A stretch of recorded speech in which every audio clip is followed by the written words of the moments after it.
to According to Sam, folks. This is episode 219. Thank you guys for listening and tuning in. Hope you had a great weekend. I am going to pick up where I left off in the last podcast. I gave you a lot of information in the last podcast, and then today I want to tie it all together for you. So we're still talking about the spies who lie. The 51 intelligence officials, former intelligence agents, former director of Central Intelligence, deputy directors. These are executives in the CIA and other intelligence agencies. 51 of them got together and signed this letter saying that the Hunter Biden laptop, right before the 2020 election, that it bore the hallmarks of Russian disinformation. Now, these guys, these 51 intelligence agents, they were the ones who were actually putting disinformation out. The letter was disinformation, them collectively using their credibility to disseminate this disinformation right before the election. It was their disinformation, but they were framing Russia for what they were doing. They were saying that Russia was responsible for the disinformation, which was not true. The laptop, we know for certain now, was not disinformation. It was Hunter Biden's actual laptop that in a crack days, he left the laptop with all of this incriminating information on it at a computer repair shop, and it created a unforeseen threat to them getting rid of Donald Trump, which was their goal. They wanted to get rid of Donald Trump. That's why they did it, and they supported Biden. And then out of nowhere, this laptop came, and it became a huge problem for them. It was an unforeseen problem, so they needed to handle it. So these 51 former intelligence agents got together and they lied on Russia to frame Russia, to say that it was Russia when it was never Russia. They were the ones disseminating the disinformation. And we went back in the last podcast and started talking about the 2016 election, and how in that election they told us that Russia meddled in that election as well, and we said that there was a two-prong approach to what they tell us that Russia did. First, the hacking using their cutouts like Fancy Bear, Cozy Bear, which are these bot farms, is what they told us that they had in St. Petersburg, and they had all these bots on the computer that were hacking and putting out disinformation and putting out news stories in an influence campaign. That was the other side of it, on Facebook, on Twitter, and there was all these bot farms, Cozy Bear, Fancy Bear, and then also Guccifer 2.0. Not the real Guccifer, the Romanian hacker who was arrested and then extradited to the United States. He's done interviews. We know who that guy is, the real Guccifer, but no, the Guccifer 2.0, who nobody knows who that is. And it's probably not one guy at all. It's probably a group of people. So those are the actors, and that's what they told us in the 2016 election. We were talking about that in the last podcast.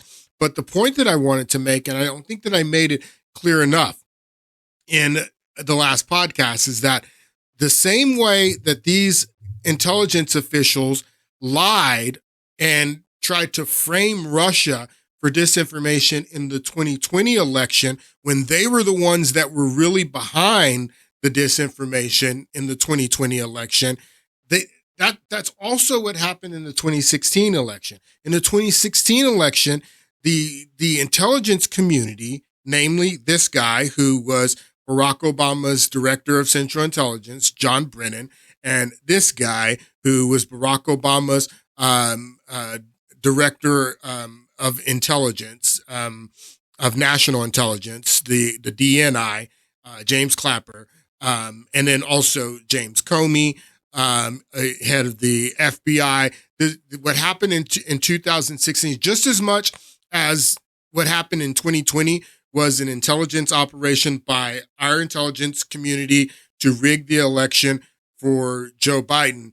In 2016, that was also an intelligence operation by our intelligence community, actors in our intelligence community. I don't want to, incriminate all of the, intelligence, agencies, because a lot of these guys that are in the intelligence community, I mean, they're not deceitful. They are, they're not evil people. They're not like these guys that are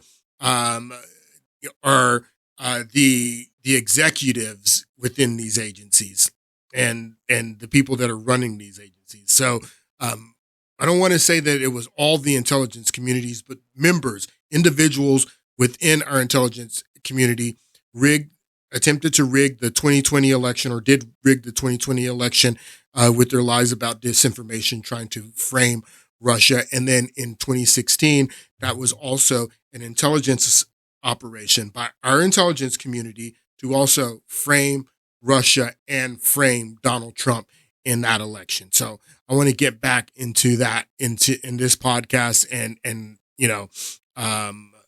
talking more about that and hashing that out for you guys. So we're going to get back into that in a moment, but I want to talk more about this quote from Tragedy and Hope that I told you about in the last podcast. Now, Tragedy and Hope is a book that was written, again, by Carroll Quigley, who is a professor of history at Jesuit Georgetown University. He was Bill Clinton's professor. Bill Clinton actually gave him a shout out in his in the 1992 DNC in his acceptance speech. Bill Clinton actually mentions his professor Carroll Quigley and how much Quigley inspired him. But Quigley wrote the book Tragedy and Hope, and Tragedy and Hope was a book that was not really meant for public consumption. It wasn't meant for people like you and me to read. This guy was basically writing the history of what he called the Anglo-American establishment.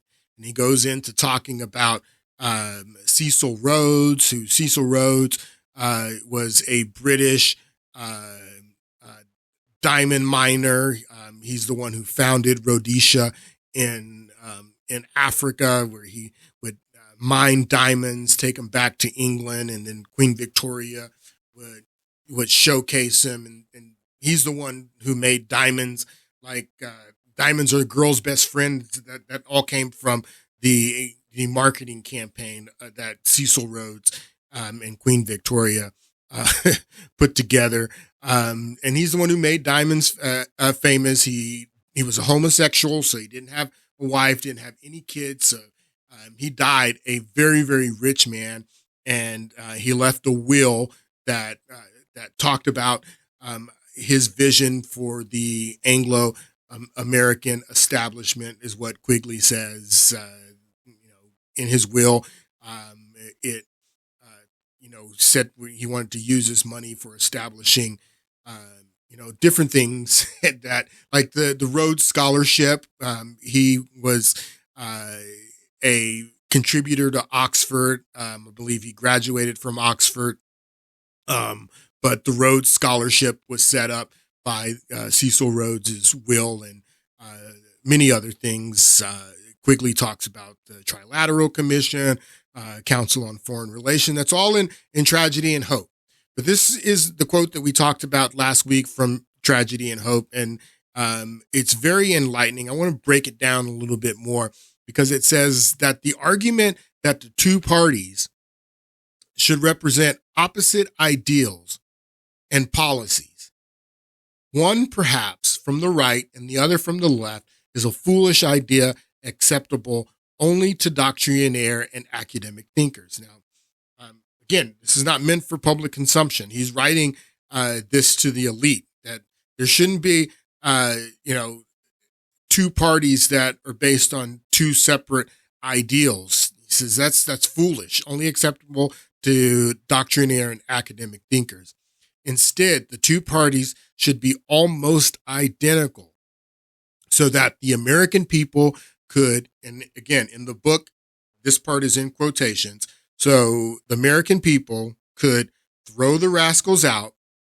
And again, the reason that he puts that in quotations is because that's what the electorate is saying.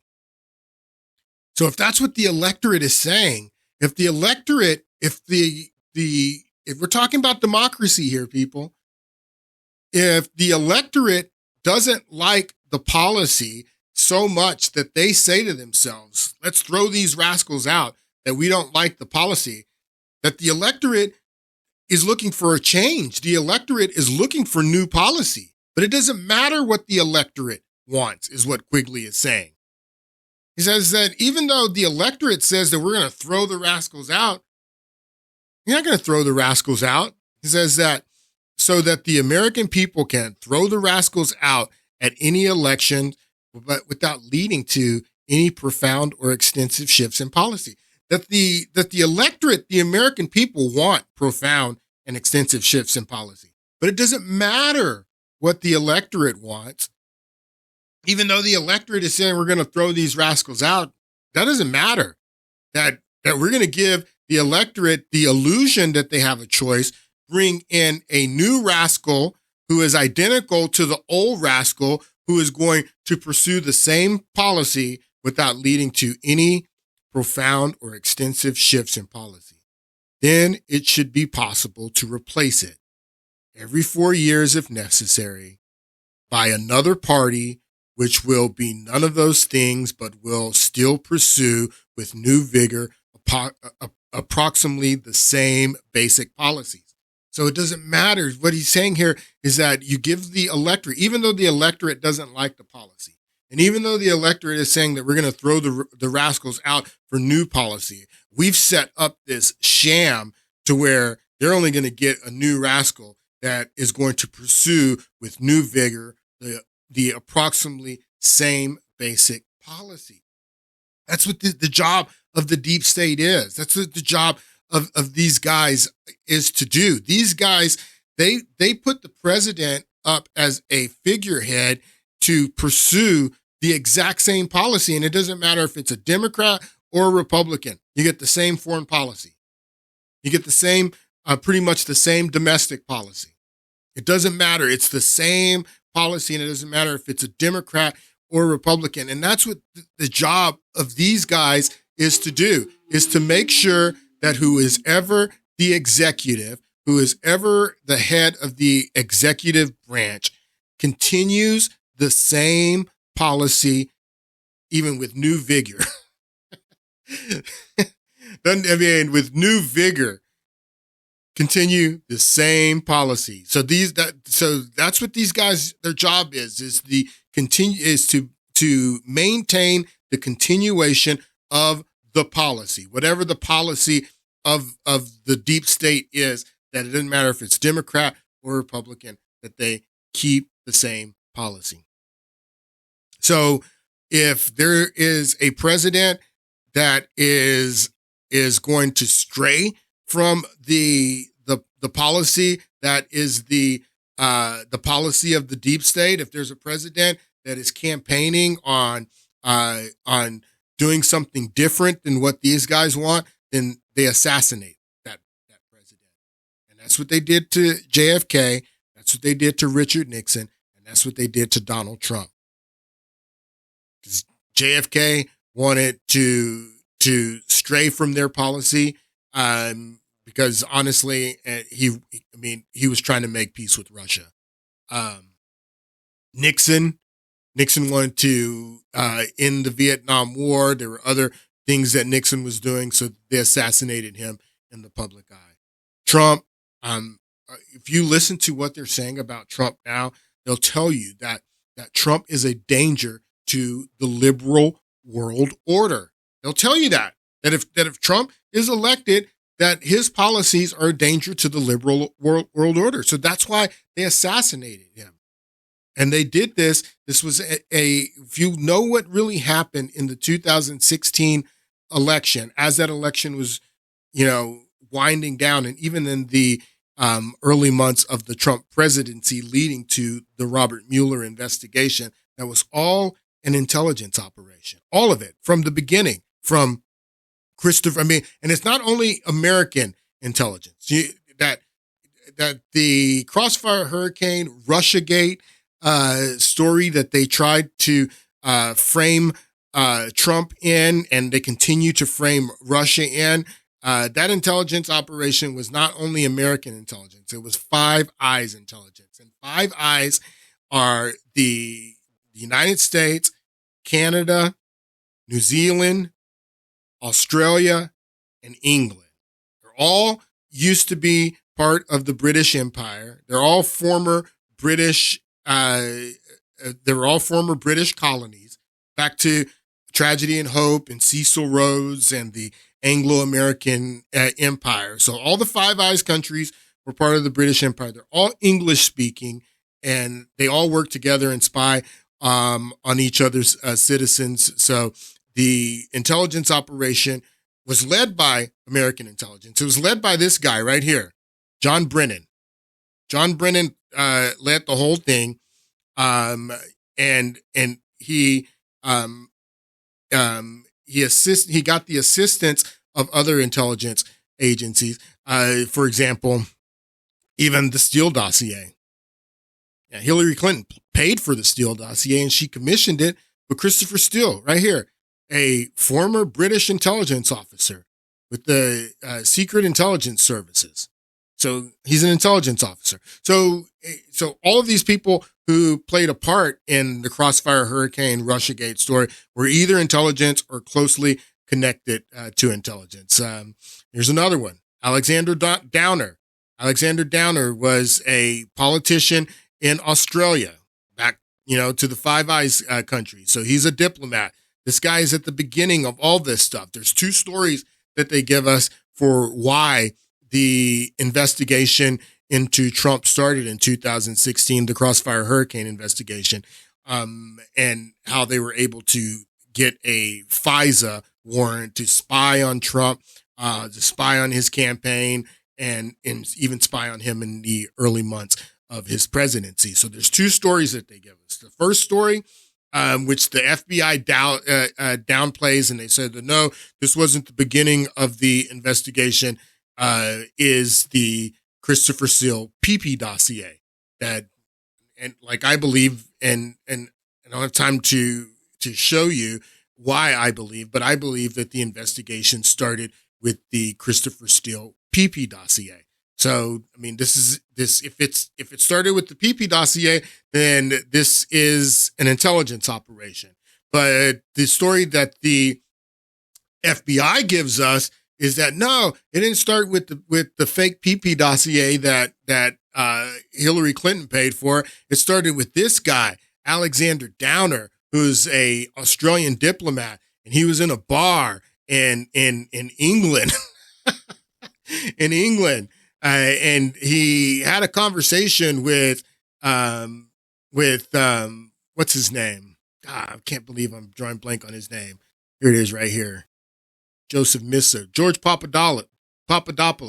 So George Papadopoulos was in the bar, and supposedly this guy, Alexander Downer, says that George Papadopoulos told him that we got dirt on Hillary Clinton.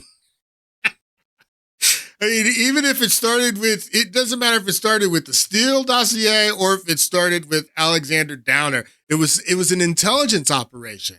They were throwing honeypots. The FBI was throwing honeypots at George Papadopoulos. This is another guy, Miss Soot, Joseph Miss Soot.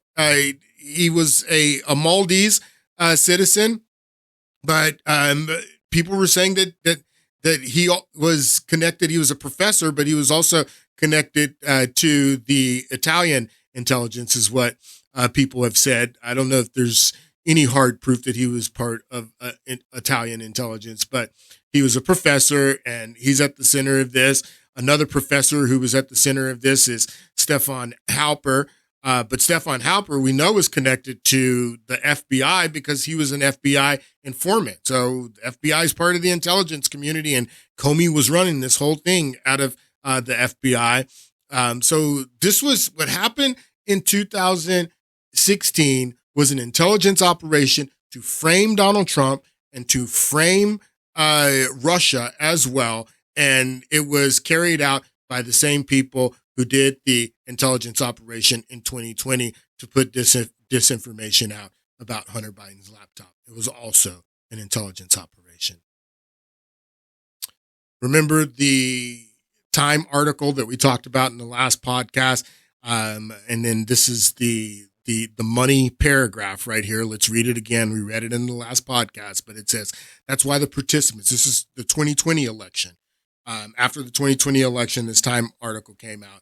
And the title of the article is How We Saved Democracy in the 2020 Election by Getting Joe Biden in. Paraphrasing. It says, this is the money paragraph. That's why the participants want the secret history of the 2020 election told, even though it sounds like a paranoid fever dream, a well-funded cabal. A well-funded cabal of powerful people ranging across industries and ideologies working together behind the scenes to influence perceptions, change rules and laws, steer media coverage, and control the flow of information. Control the flow of information. But it wasn't information. It was disinformation. And they were blaming the disinformation on Russia, but the disinformation was actually coming from them. All right. So in the 2016 election, the FBI, the CIA, the FBI that's run by James Comey, the CIA that's run by John Brennan, and the NSA, which was run by Admiral Mike Rogers at this time, those three agencies put out the report saying that Russia had committed election interference by the two-pronged approach that we talked about, the buying ads on Facebook and influence campaign, and then also the hacking and giving these this hacked information to WikiLeaks so WikiLeaks could publish it. So it was only those three agencies. And then this guy was the DNI, the Director of National Intelligence. Now, the Director of National Intelligence, real quick, I want to explain that this office, Director of National Intelligence, is a relatively new office. This was an office that was created after 9/11 because George Bush and they all said that we need to put all of the intelligence agencies under one umbrella because we failed to connect the dots, which was a lie. They had all the information to stop 9/11 if they wanted to stop 9/11. They didn't want to stop 9/11.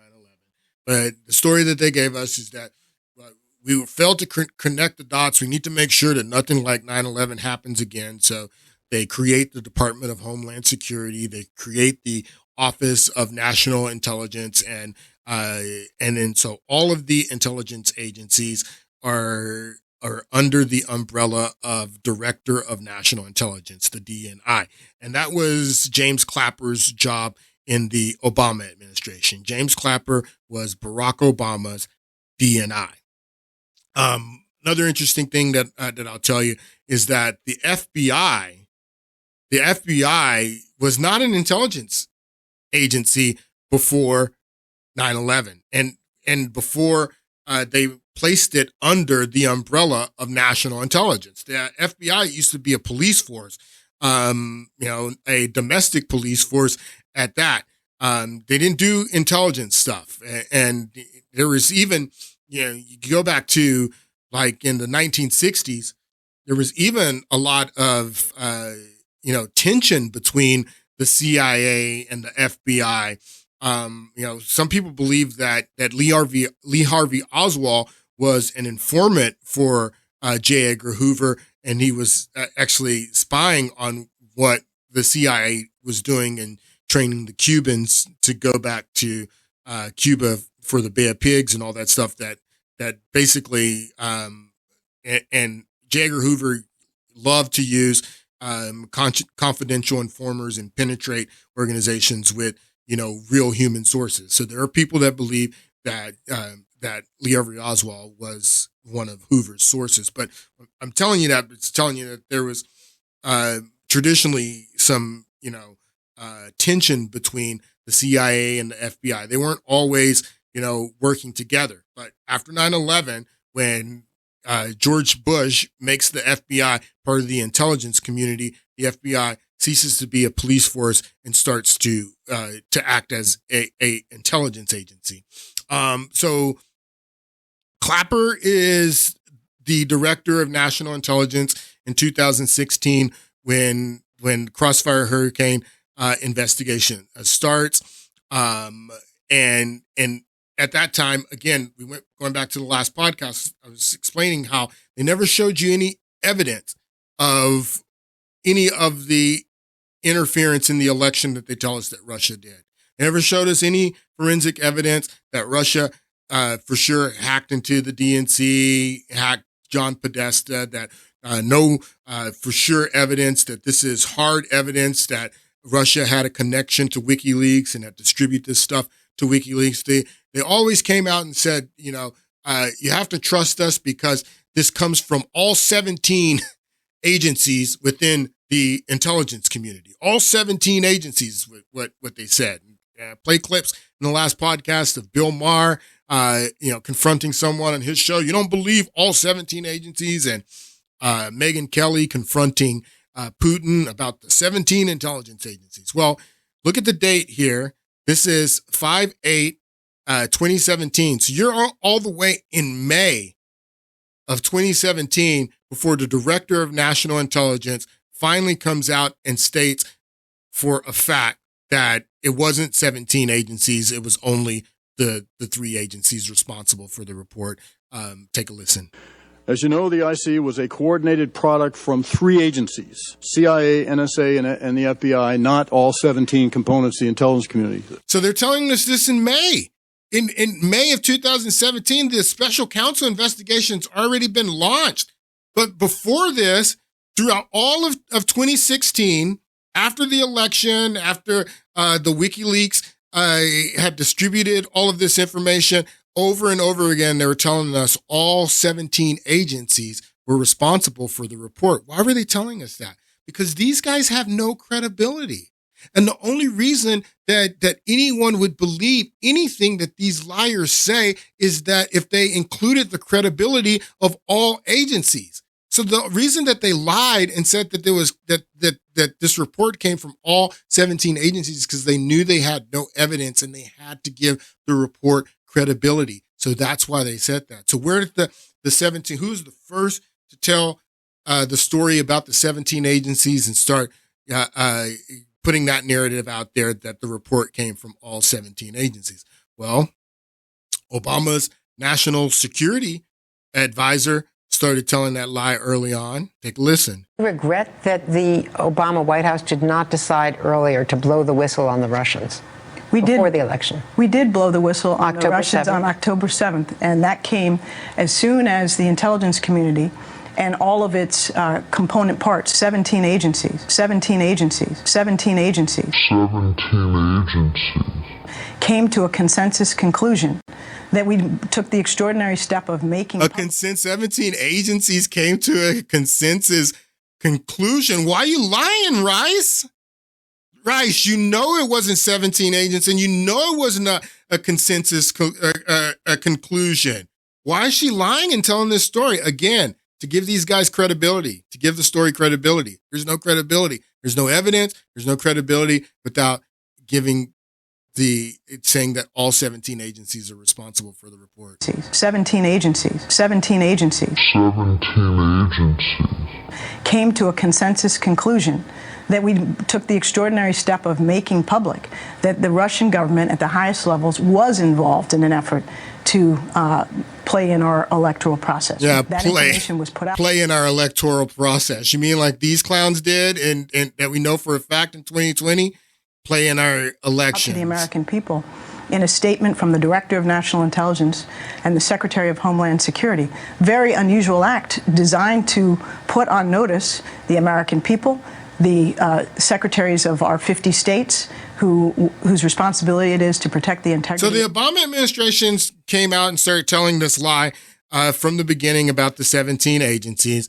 Also, Hillary Clinton was running, and she in one of the earlier debates, she started telling the lie as well. So her campaign was also parroting all of the lie. Her campaign, the Hillary Clinton campaign, was in cahoots all the time with the intelligence community. They were working together all the time, and the Obama administration. Listen, people, I've always said this, that Russiagate is Obamagate, that there is absolutely no way that Obama's Justice Department, his FBI, his CIA, that all of these people in the Obama administration, all those agencies are in on this. The Justice Department, the FBI, the CIA, and Obama doesn't know anything. Do you really believe that Obama had no idea what was going on with this entire operation? If you believe that, then you're so gullible. So I've always said that Russiagate is Obamagate. So all these people were in cahoots with Hillary Clinton. So Obama administration was telling the 17 agencies lie to give the lie credibility, and Hillary Clinton was telling it as well. I think that this is such an unprecedented situation. We've never had a foreign government trying to interfere in our election. We have 17 intelligence agencies, civilian and military, who have all concluded that these espionage attacks, these cyber attacks, come from the highest levels of the Kremlin, and they are designed to influence our election. I find that deeply disturbing. It's an absolute lie. It was an absolute lie all the time. There wasn't 17 agencies that unanimously concluded that Russia did anything in our election. All a lie. It was you guys. You're the one who paid for the Steele dossier. You, says right here. Got your name right here. Christopher Steele. It was prepared for Fusion GPS, a firm hired by an attorney associated with the Hillary Clinton 2016 campaign. You paid for this. And then you lied and said that it all came from the 17 agencies, you lying and being in cahoots with the Obama administration. So this was an intelligence operation that they ran, not only in 2020.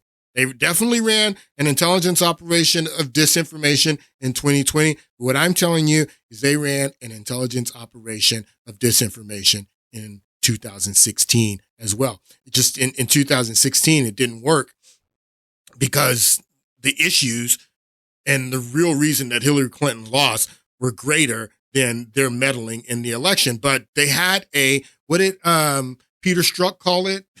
He called it a insurance policy. That's what he called it. Yes, Trump did win despite their efforts, but they had an insurance policy is what Peter Strzok said. So we talked about the real Guccifer 2.0, the real Romanian hacker who was arrested in Romania, extradited to the United States. He is now serving in prison in the United States. This guy hacked into Colin Powell. He hacked into the Bush family emails. He hacked into Sidney Blumenthal's emails, who is a Hillary Clinton confidant. He also claims to have hacked into Hillary Clinton servers, multiple 5 servers that she had at her house in Chappaqua. So this is a real individual, and he hacks under the name Guccifer. But the intelligence community, when they ran this intelligence operation in 2016, they created a group of individuals to work under the name Guccifer, his name, but they called themselves Guccifer 2.0. But they were intelligence. They were most likely Western intelligence. Who knows if they were Americans, but they were probably most certainly connected to the Five Eyes. So WikiLeaks always claimed that they never got any of the DNC emails from Russia. Julian Assange has always maintained that there was an internal source within the DNC that downloaded the DNC emails and information on the thumb drive and transmitted this stuff to him. Is how he gets most of his leaks. Like, that's how he got the Bradley Manning leaks. That's how he got the Vault 7 leaks. Most of the time, that's what WikiLeaks was. That's what he set himself up to be. That anybody who wants to be a whistleblower and you want to blow the whistle on corruption, no matter where the corruption is, I'll be your publisher. That's all WikiLeaks is a publisher. So, people would who want to blow the whistle on corruption, like what Bradley Manning did, or whoever sent WikiLeaks the Vault 7 stuff, or any of the stuff that they put out. It was always a individual source who wanted to blow the whistle, and that's what Seth Rich was. Seth Rich was a DNC staffer who was likely a Bernie Sanders supporter, and he witnessed in the DNC how Bernie Sanders was being screwed by the DNC to hedge everything for Hillary Clinton, so he blew the whistle. Seth Rich blew the whistle, and they murdered him. But WikiLeaks has always contended that, no, we didn't get any of this stuff from Russia. Russia has always contended, no, we didn't do any of this stuff. And, and the liars, the only reason the liars go, well, Russia says we didn't do it. WikiLeaks said it didn't happen that way. And these guys are, no, you have to believe us because of the 17 agencies. You have to believe us because of the 17 agencies. So I want you to check out a little bit of this video, and it puts everything that I just told you together. Take a listen. By now you've heard about Seth Rich, the DNC staffer that was gunned down in the early hours of July 10, 2016. You've probably also heard of Guccifer 2.0, the so-called Russian hacker that the DNC claims hacked into their servers and gave WikiLeaks the emails that would later reveal the DNC had conspired against Bernie Sanders to rig the primary for Hillary Clinton. And that it wasn't Seth Rich, and that he was just a victim of a botched robbery. Botched robbery. That was just a robbery, I believe, wasn't it? No. Despite all the evidence to the contrary, the DNC maintains that Seth Rich had nothing to do with the DNC leaks. Problem is, there's evidence that suggests that Guccifer 2.0 isn't a Russian hacker, as the DNC claims, but rather an invention of someone using software registered to the DNC, a staffer named Warren Flood. According to his social media accounts, Warren Flood is a tech worker that worked for Obama for America, the DNC, and the White House. Whoever created the file claiming to be Guccifer did so using a copy of Microsoft Office registered to Warren Flood. It's important to understand that the FBI has never inspected the DNC servers. Unlike other cases that you might investigate, did you ever have access to the actual hardware that was hacked? Or did you have to rely on a third party to provide you the data that they had collected? In the case of the DNC, and I believe the DCCC, but I'm sure the DNC, we did not have access to the devices themselves. Every claim that the DNC servers were infiltrated by Russian hackers comes from a private company the DNC paid nearly $170,000 by the name of CrowdStrike, a company that has blamed Russia for other hacks that were later debunked. To this day, nobody from the FBI or any intelligence agency has ever inspected the DNC servers. So if you go back to the phone call that Trump is impeached for in 2019 that he's having with Zelensky, if you go and you read that transcript and you understand what Trump is talking about, I mean, the phone call, I guess, is something like 9 minutes or something. And in the beginning of the phone call that Trump is having with Zelensky, after he congratulates him on winning the election, he starts talking about CrowdStrike. And he's telling Zelensky that I want you to help me find these servers because for some reason Trump believed that the DNC servers were transported from the United States to Ukraine, and that's where the forensic investigation or the servers went after this. So this question asked to Comey here: did you have the actual servers? And he says, no, you have to rely on a third party. The third party was CrowdStrike. CrowdStrike, who was hired by the DNC, they gave the FBI imagery of the servers, which could have been faked, could have been forged. You don't know. The FBI has no idea that the imagery that CrowdStrike gave them is the actual imagery of the DNC servers. And even if they are, as I showed you in the last podcast from the Vault 7 leak, that our CIA has the tools to hack into servers and to leave breadcrumbs and to leave fingerprints to make it look like it was Russia. But these guys never got the servers. And so the CrowdStrike are the only ones who were hired by the DNC who inspected the servers. And that is what Trump is talking about in the first part of that phone call. And I think that's what really set them off and why they moved to impeach him. It didn't really have anything to do with what was a formal open investigation into Hunter Biden. It had more to do with Trump asking Zelensky to help him find these servers. CrowdStrike, a company that has blamed Russia for other hacks that were later debunked. To this day, nobody from the FBI or any intelligence agency has ever inspected the DNC servers. So let's look at a timeline of events. On July 14th, the DNC announced it had been hacked, and the Washington Post dutifully suggested the Russians. The very next day, June 15th, CrowdStrike, the company paid by the DNC, came out and blamed the breach on the Russians. The same day, Guccifer 2.0 conveniently appeared on the internet, claiming responsibility, and the first thing he releases? This so-called Russian hacker who is supposedly conspiring with Trump decides the first thing to release is opposition research on Donald Trump. And then, in case people didn't hear about it, Vice Motherboard does an article about Guccifer 2.0, calling him a Russian and linking to the Trump opposition research. Was this damage control? Did the DNC know WikiLeaks had their data? Was it getting ahead of the story and setting the stage for the Russian narrative? The problem with the documents released by Guccifer 2.0 is they're not the same files released by WikiLeaks. If you compare the files released by WikiLeaks and the files posted by Guccifer 2.0, there's a few revealing differences. If you've ever tried to open up a Microsoft Word document using Notepad or some other text editor, you might have seen a bunch of characters that look like garbage. Nothing like your document. All right, so he's going to go into the metadata there. I don't really have time to go into that. But what I want you to understand is that this was an intelligence operation.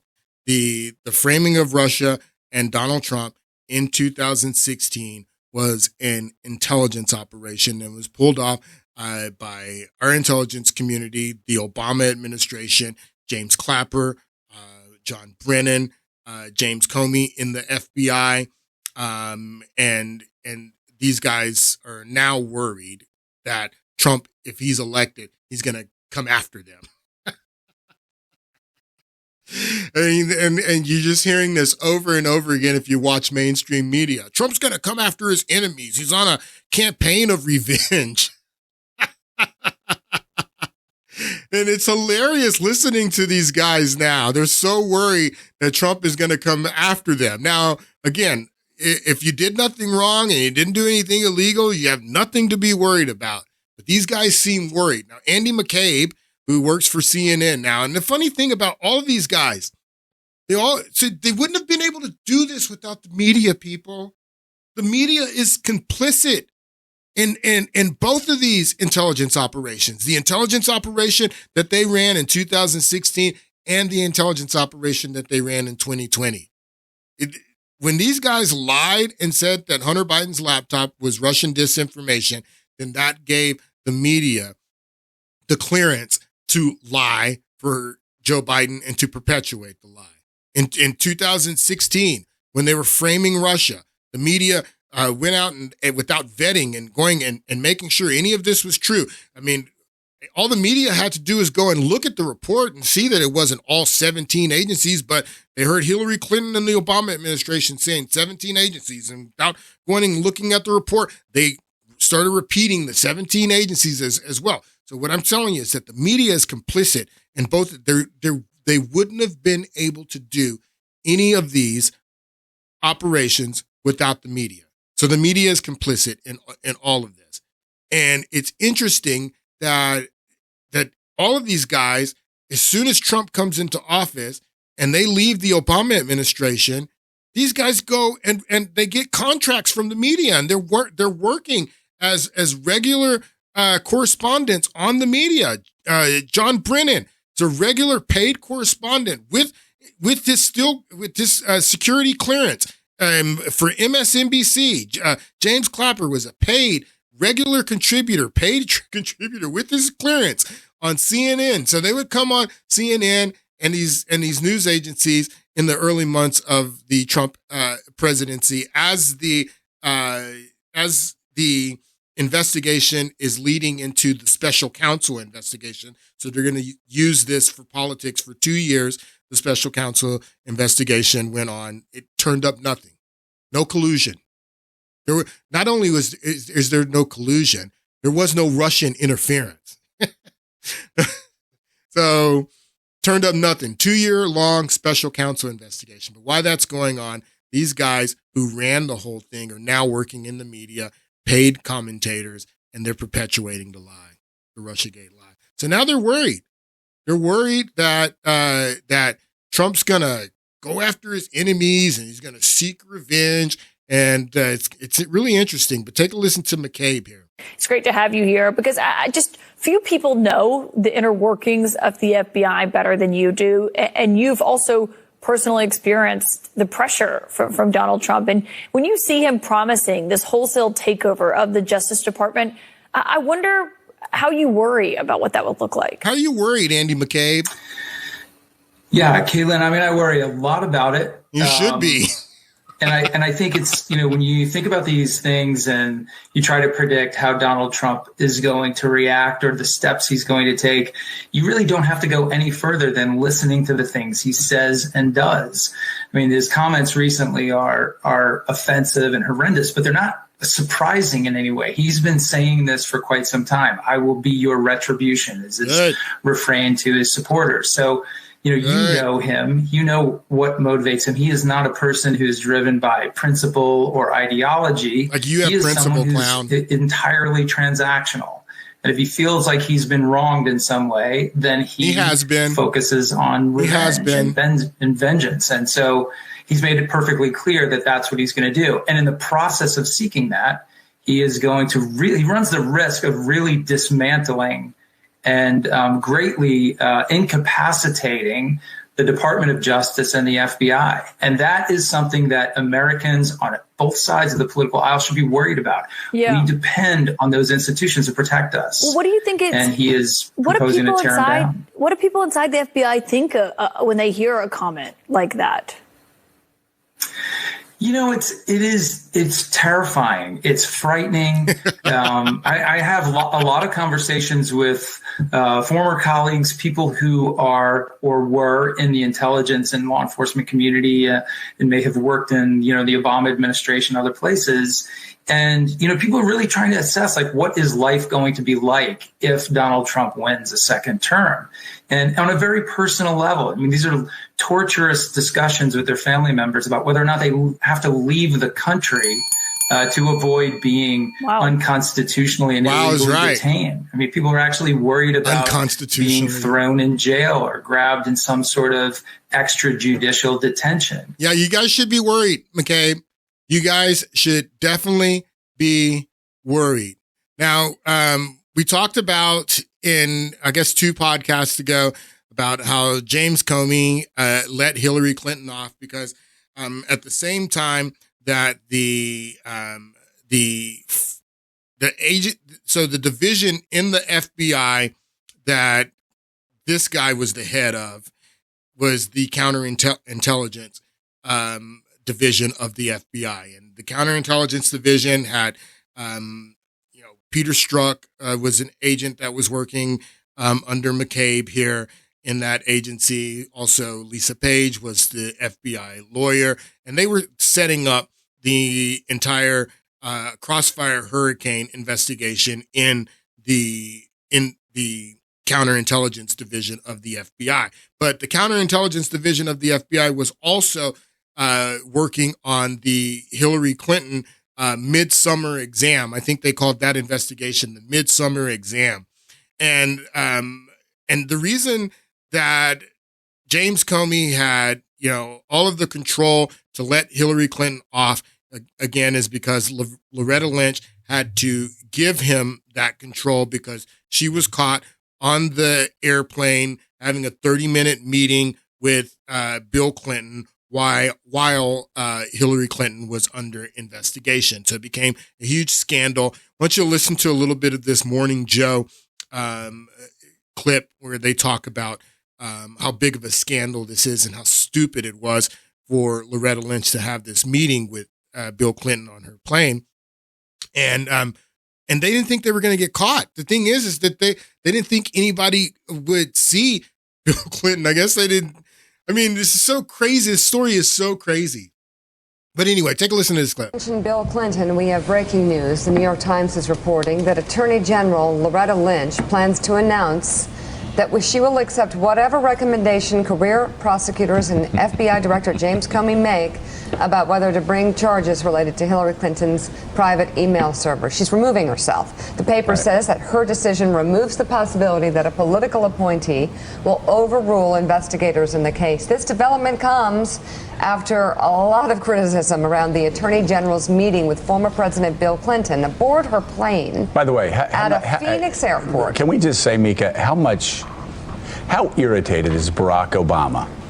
He was in on it. Bill Clinton. How irritated is Barack Obama by the existence of Bill Clinton and the lack of discipline, that the storm cloud that seems to follow Bill Clinton wherever he goes? Did he think it has to drive the president crazy? Why do you think it's only Barack Obama that's annoyed with him? Why don't you think Hillary Clinton's a little annoyed with him? Well, I'm sure Hillary Clinton's very annoyed with him. Yeah, so they were making a deal. None of them are annoyed. None of them are annoyed because if you remember, Supreme Court Justice Antonin Scalia had died in the middle of that campaign, and there was an open Supreme Court seat. And the word is that Bill Clinton was on that plane making a deal with Loretta Lynch, telling her that if she could get Hillary Clinton off, that she would be the new Supreme Court Justice. No one knows if that's true or not, but who cares what they were talking about? The mere fact that they were on the DOJ plane having a private meeting for 30 minutes was enough. So like you heard in the clip, Loretta Lynch, she refuses to recuse herself, is what she should have done. Because if she were to recuse herself, then everything would have been normal. The FBI would have done their investigation and issued their report. And then the deputy attorney general, who was, what's her name? I forget her name. The deputy attorney general. Anyway, her deputy attorney general would have taken over and would have decided based on the recommendation if they would have indicted Hillary Clinton or not. The point I'm trying to make is that the counterintelligence division of the FBI that was overseeing both of these investigations, which Andy McCabe was the head of, at the same time that they were working to frame Russia and Trump, they were working to let Hillary Clinton off. And back to this clip that we played, I guess it was 2 podcasts ago, about Lisa Page saying that when they were, after doing the investigation, they were considering charges on Hillary Clinton, and they were considering the charge of gross negligence. And they had actually even written a draft where they put the words gross negligence in the draft of the report that they were going to issue to the DOJ. And then Lisa Page testifies that Loretta Lynch, after she had said that she was going to step back from the investigation, after she was meeting on the plane with Bill Clinton, and she's, says, I'm not going to have anything to do with this. I'm just going to accept whatever recommendation I get from James Comey. Then Lisa Page testifies under oath that Loretta Lynch continued to advise the FBI and tell the FBI, don't charge gross negligence because we're not going to indict Hillary Clinton. Take a listen. There was a document dumped by the Republicans on the House Judiciary Committee. The House sent out hundreds of pages, and we're learning more about perhaps the deep state at the Department of Justice and at the FBI. Because in this document dump, they admitted that the FBI was ordered, Lisa Page, remember her, the FBI attorney, she admitted the FBI was ordered by the Barack Obama Department of Justice not to consider charging Hillary Clinton for gross negligence in handling intelligence, which is classified. Remember, in an early draft of what James Comey was, he was accusing Hillary Clinton of being grossly negligent. Well, gross negligence can be punished with prison time, but they changed it to extremely careless. And Page testified that there was conversations between the Department of Justice and the FBI about how to get her off the hook, essentially. Republicans on the House Judiciary Committee, they released transcripts, hundreds of pages of these transcripts from that hearing with the Judiciary Committee. And this is what one of them said, to your point, when she was ordered not to charge Hillary Clinton.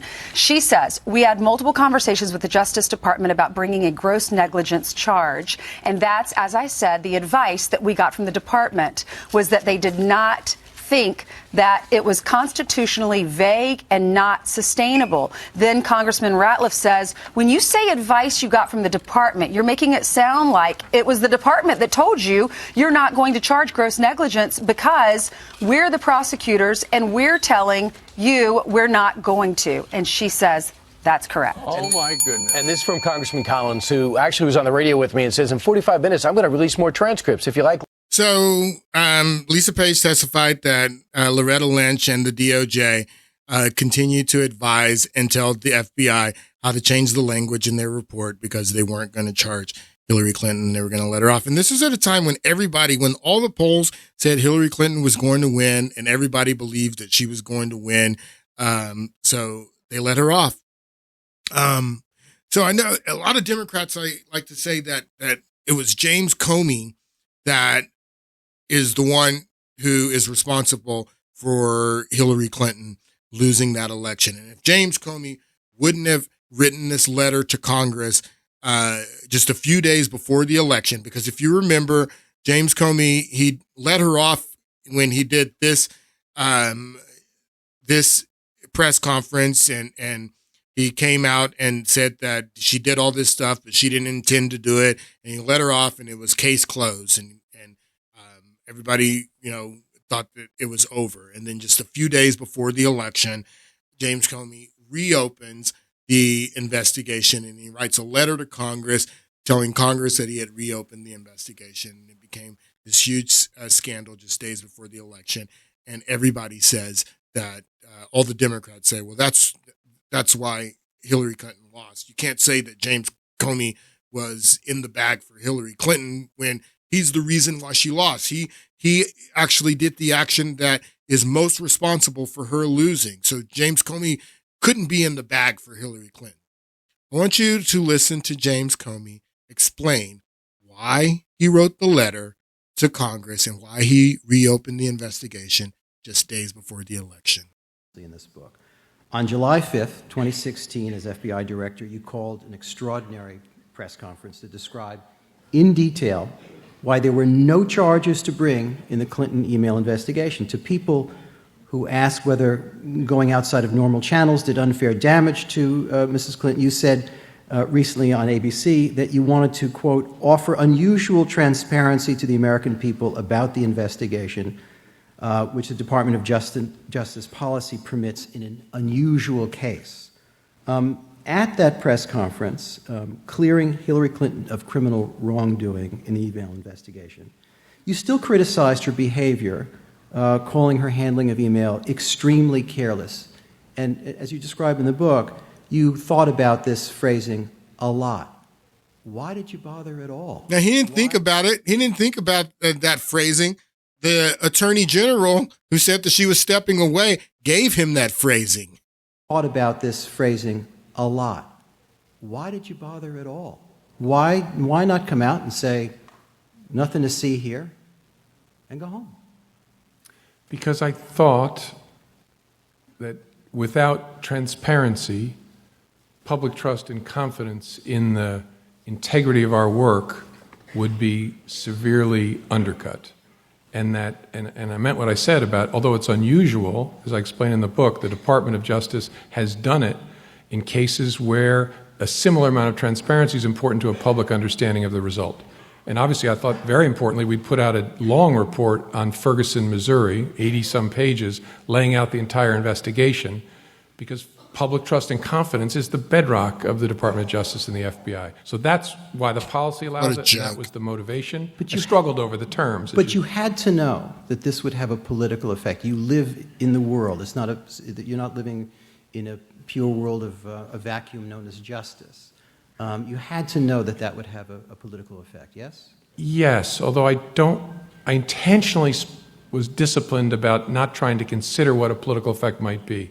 The question we asked, and I keep saying this is a big team of very smart people who debated this and decided what to do. If we just do the normal thing, which is no announcement or a one-liner saying the matter's closed, corrosive doubt about the integrity of the institutions will bake into America. Yeah, of course, especially when you have the Attorney General having a private meeting on a DOJ plane for 30 minutes while you're investigating his wife. Of course there would be doubt in the system if you didn't come out and try to explain yourself. But is that your job to erase doubt? Is that your job to deal with what people will say on Fox or wherever, or in the Republican caucus of Congress? It's our job. Is it not your job to decide we're prosecuting, we're going forward with this, or we're not? No. On October 28th, you announced the reopening of the Clinton email investigation. You did this by letter to Congress. Yeah. You said recently that if you had it to do all over again, you would have still done it, because your reason that if it eventually came out, it would destroy the Department of Justice and the FBI, because it would have concealed that information from the American people. As you know, a lot of people whom you respect disagree with your decision. Previous attorneys general for President Bush, Ford, Obama, and others say it was a terrible mistake, and that you should not have broken what they say is long-standing Justice Department norms against revealing information like this at the real end stages of the campaign. We're talking about a week away, just a bit more than 11 a week. days. 11 days.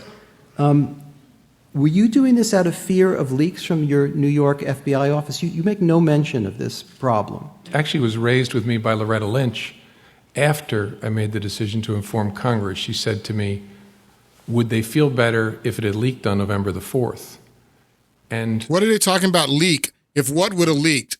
What are you talking about? They're talking about Anthony Weiner's laptop. It was another laptop in 2016 that an unforeseen thing that had come and was going to ruin their entire intelligence operation. Anthony Weiner, who was married to Uma Abedin, who was Hillary Clinton's closest confidant, he had all of these emails on his laptop that he was using to sex underage women. So you have two deviants using two laptops, one in 2016, one in 2020, and these two laptops come out of nowhere, and they're going to ruin both of these intelligence operations. Listen to Comey. The reaction was, exactly, but that's not why I made this decision. Nate Silver of the polling website 538 has analyzed the polling data and concluded that Hillary Clinton would be president today were it not for your letter to Congress about her emails. Do you feel any ownership about the 2016 election and its results? I feel tremendous pain over the prospect that we played any role. I once said in testimony that I think the president misunderstood, that it made me mildly nauseous, and one of my kids said it should have been nauseated, Dad, but and that's the way I feel today. I hope that's not true, and I'll be totally honest with you, I secretly root that someone will come out with an academic study that shows actually the difference was she failed to go to this state or that state or this state. Already been done. Already been done. This is why she lost, buddy. Not. And the honest answer is, as painful as it is and as strange as it may sound to you, it wouldn't change how I think about the decision that we made. Please explain that. I had a set of facts before me on the October the 28th that were a nightmare. That there are hundreds of thousands of Hillary Clinton's emails on Anthony Weiner's laptop, including emails from the BlackBerry.net domain from her first 3 months as Secretary of State that we'd never been able to find. And so if there was ever going to be a smoking gun to establish intentional misconduct, it would likely be at the beginning, when someone said, you can't do that, or you shouldn't do that. And so we had the very real prospect of the whole thing changing. Blowing up in your face is the entire operation is going to blow up in your face because Anthony Weiner's laptop. I'm already over a lot, but I just want to introduce you to the hero that got Anthony Weiner arrested and got that laptop seized. And this young girl is the reason that this whole thing blew up in their face in 2016. She's the teenager whose online relationship with Anthony Weiner threw Hillary Clinton's presidential campaign into a tailspin and perhaps changed the course of American history. Now she's ready to tell her story to the world. Inside Edition is withholding her name because she's a minor. She's showing her face on TV for the first time. How did you first come into contact with Anthony Weiner? It was through a direct message on the application Twitter. I just sent him a nice message, just, hello, I'm a huge fan.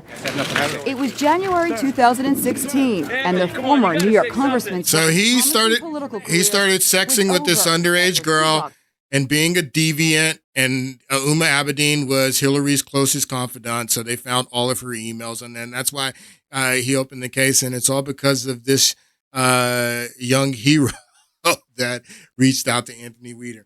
Anyway, that's the podcast, folks. Sorry for going over so long. Hope you enjoyed it. Hope you guys have a great week, and I will see you on Friday.